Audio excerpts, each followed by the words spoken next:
Imagine checking your phone in the morning and seeing an extra $3,300 quietly deposited into your account without lifting a finger. No boss, no side hustle, no overtime, just your money working harder than you ever could. That's the strength of dividends. And while it may sound like a financial fantasy, the truth is it's a reality you can start building today. We're going to follow John, a regular guy who decided he was done living paycheck to paycheck. He set one clear goal: earn $3,300 a month in passive dividend income. That's $39,600 a year. And you'll see exactly how he did it. We're going to break down how much money he needed to invest, the 3 strategies he used, and the real stocks that helped him reach that goal faster. Now here's something to think about. How much would you need to replace your income with dividends? Is it really millions of dollars like most people think, or could it be less if you follow a smarter plan? That's what we're diving into today. 3 beginner-friendly strategies that'll help you live off dividends. Whether you're starting from scratch or already investing, this will help you move forward with more clarity. So let's start where John began, with a simple question. What are dividends, and how do they actually work? Let's take this as an example. When you buy a share of a company, you become a part owner of that company. Nothing fancy, just a small piece of a big pie. Now, when that company makes money, real profit, it can do a few things with that money. It can grow the business, save for a rainy day, or it might decide to share a portion of those profits with its owners. And since you are a shareholder, you are now one of those owners. That shared profit is called a dividend. Now, how you receive that dividend can vary. Sometimes it shows up as cash, either digitally deposited or even by check. Other times, you might choose to reinvest that cash to buy more shares. It's like taking your earnings and doubling down on the same investment. Over time, this reinvestment can really snowball thanks to compounding. Most companies follow a fixed schedule. Some pay quarterly, others monthly. A few do it annually. But for someone like John, who's planning his budget around these payments, knowing the timing matters. It's a small detail that makes a big difference when you're trying to live off of that income. One term that really stands out is dividend yield.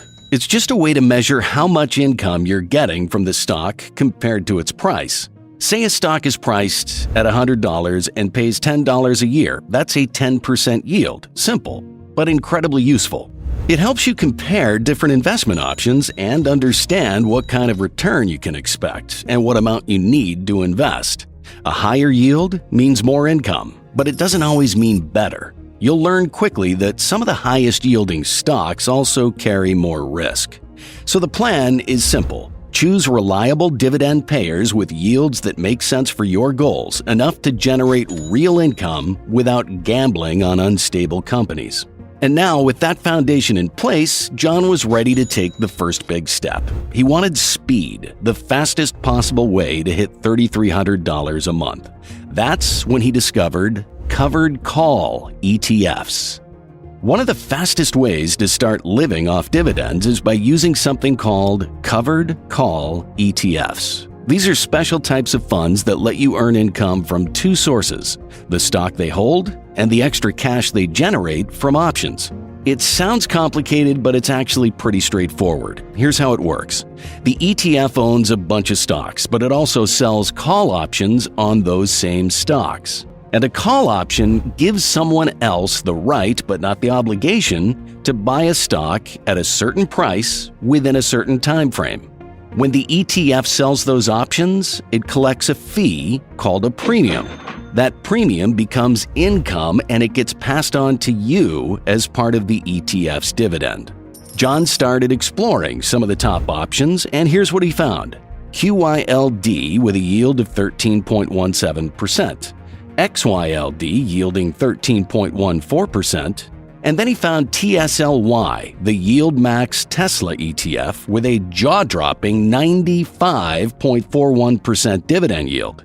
Yeah, that last one definitely stands out, but more on that in a second. The first two, QYLD and XYLD, offer strong, steady yields. Both are paying right around 13% annually. So let's run the numbers. John's goal is $3,300 per month, which equals $39,600 per year. To figure out how much he needs to invest, we just take his income goal and divide it by the dividend yield. With QYLD at 13.17%, the math looks like this: $39,600 divided by 0.1317, about $300,838. With XYLD at 13.4%, the math is almost identical: $39,600 divided by 0.1314, about $301,368.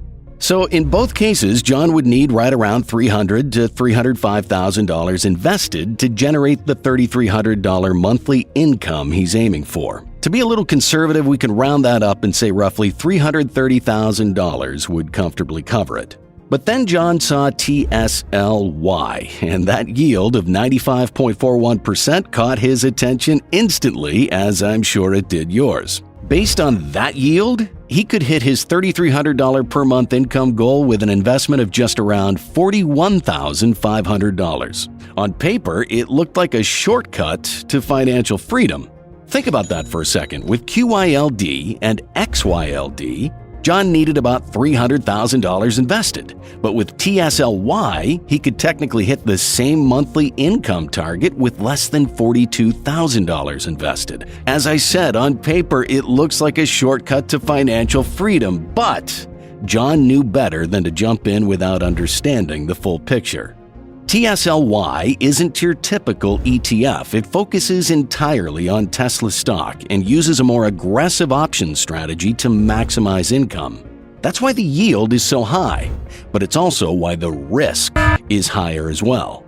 If Tesla's price drops significantly, the fund's value and the dividend could be impacted. And because of the option strategy it uses, the potential gains are capped. So if Tesla's stock shoots up, TSLY doesn't fully capture that upside.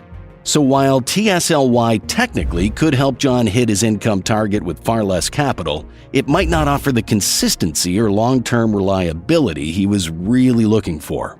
Still, the idea of getting paid every month just for holding these funds felt like a real breakthrough. It showed him that building a paycheck without the job wasn't just possible, it was already within reach.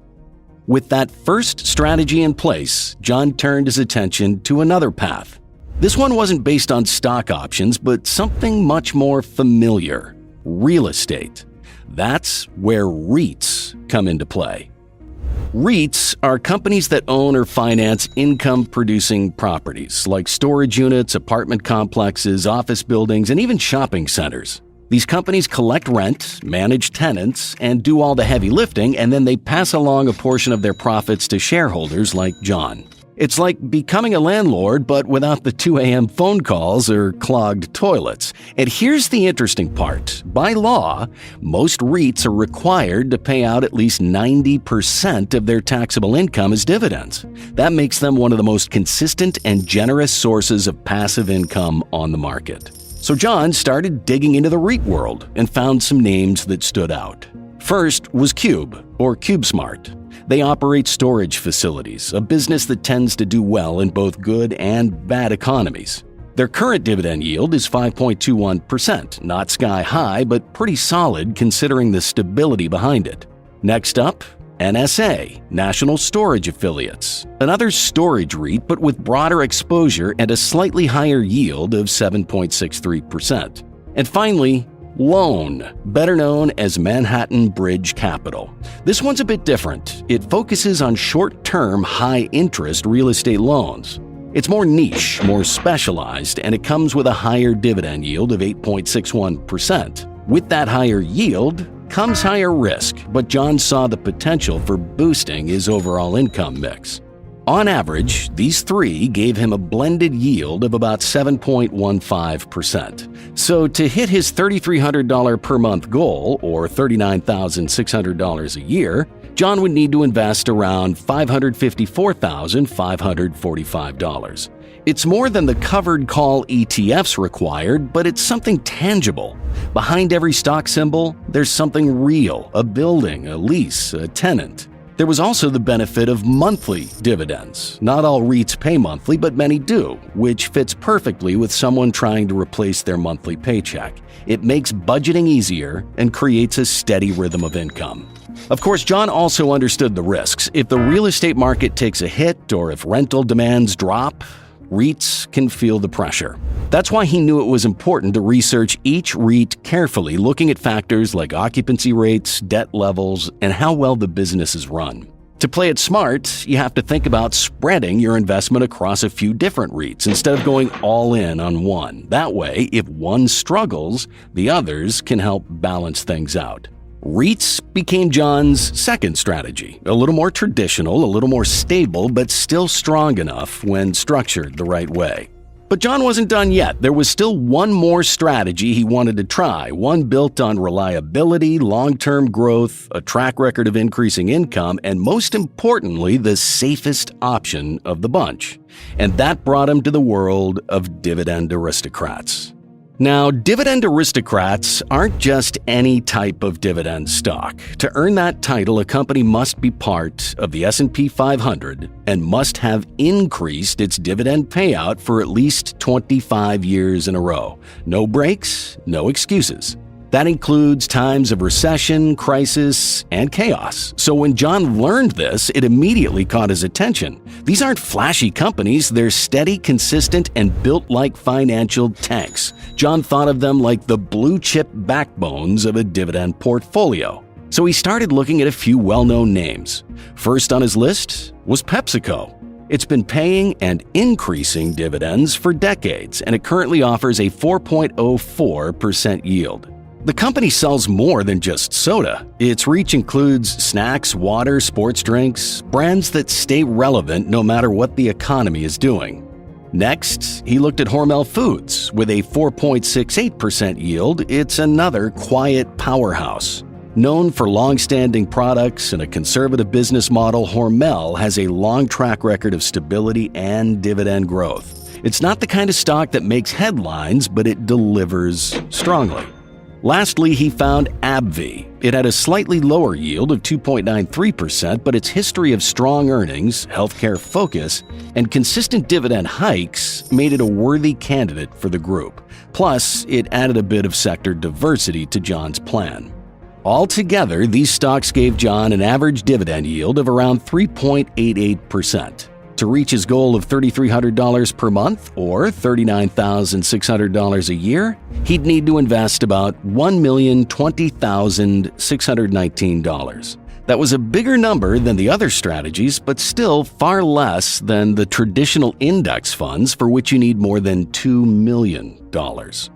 So while the upfront investment needed is higher among the three strategies, the trade-off of stability makes it worth it for investors who want to feel safe. Want to know which 50/50 ETF combo has crushed the S&P 500 for 10 straight years? Click the video on the screen to find out.